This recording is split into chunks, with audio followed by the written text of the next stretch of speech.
Good afternoon, Sir Rickster. Ito na po ang inyong pangalawang SPMC bolt action. So, sir, ito na po, sir. Thank you po. Salamat po, sir. So, bolt action, 24 inches long barrel, stainless po, long tank, up to 20 plus shots kada refill.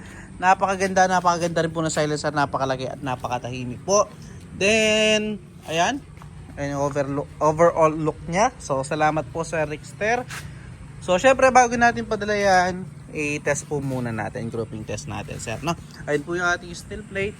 So, papawak natin kay Utol itong ating camera po, no? So, ito, sir, the moment of truth.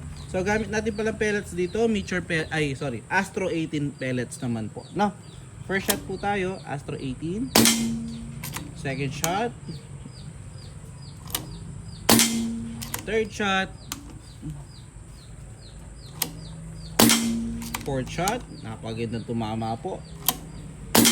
At pang-lima. So yun, sir, 5 out of 5 nakita nyo naman po. So sir, ito puntahan po natin ang inyong ang tawag dito? Ang inyong patama ng inyong airgun. Sorry. Medyo nautal tayo doon. Sir Rickster, salamat po sa tiwala, sir, no? So, yun. 5 out of 5, sir. Nakita nyo naman napakagandang groupings. So, ayan po, no? So, salamat, sir. Again, mga beng-beng. Peace out po.